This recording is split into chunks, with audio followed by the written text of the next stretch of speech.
When the first drops of rain fell, she didn't move. The water streamed down her face, washing away the dust of memories that didn't belong to this life, but still burned like fire in her heart. Standing beneath the waterfall, her hair clung to her skin, her pale shoulders wrapped in a thin, soaked fabric that shimmered faintly under the dim torchlight. Her name was Lin Yue, and though her body was alive, her soul was not new. It carried the echoes of another lifetime, one that ended in betrayal, blood, and heartbreak. She had died once before at the hands of the man she now called her emperor. The tyrant of the Eastern Empire, Emperor Kale, was a man feared by nations. His armies painted lands crimson, and his words were law. Yet, to her, he was something far more complex: her executioner, her destroyer, and, long before that, her husband. When she opened her eyes again in this world, reborn as the Empress of the same empire, Lin Yue had sworn a silent vow.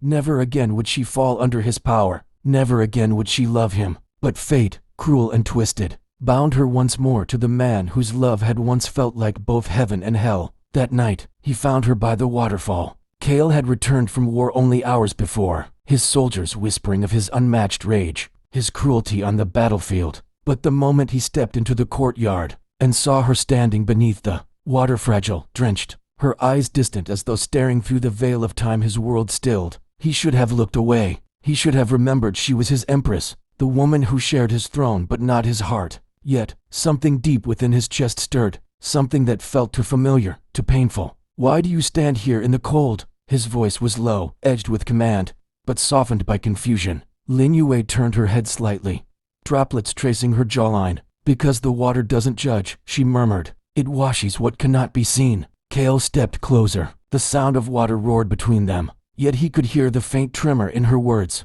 He wanted to reach for her, to touch her shoulder, to feel if she was truly real. But he didn't, he couldn't. For the first time, he felt fear, not of losing his empire, but of losing her before he even understood why he needed her. Days turned to weeks. He watched her from afar, how she tended the gardens, how she spoke little yet carried an unspoken grace. The court whispered that their empress was strange, that she behaved unlike any royal woman before her. But Kale saw something else, the sorrow in her eyes that mirrored his own nightmares.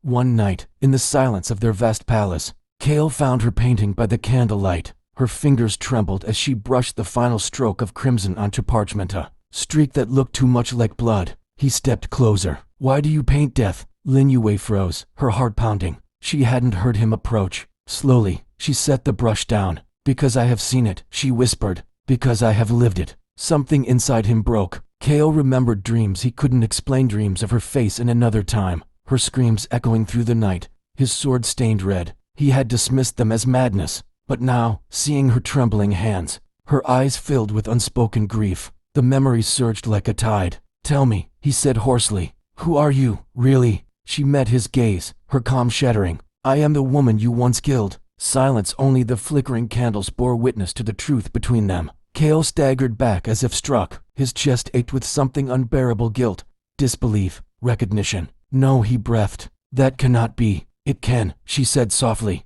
tears mingling with the faint smile that broke her lips. "The heavens gave me another life, perhaps to see if I could forgive you, or perhaps to see if you could remember." For the first time in his reign, Emperor Kale knelt before someone. He reached for her hand, trembling like a man stripped of all armor. "If I truly did such a thing, then may the gods curse me for eternity. But if they have granted me this second chance, I will spend every breath making it right." From that night onward, the palace changed. The tyrant became a man haunted by love. He followed her steps, not to control her, but to protect her. The ministers whispered that the emperor had gone mad, that the empress had cast a spell upon him. Perhaps she had, though not by magic, but by the weight of her soul. He began to rebuild what he had once destroyed. He abolished the cruel laws, pardoned prisoners, and opened the palace gates to the poor. Every act of kindness was a silent apology. Lin Yue watched, torn between compassion and fear. She saw in his eyes the same fire that once consumed her life,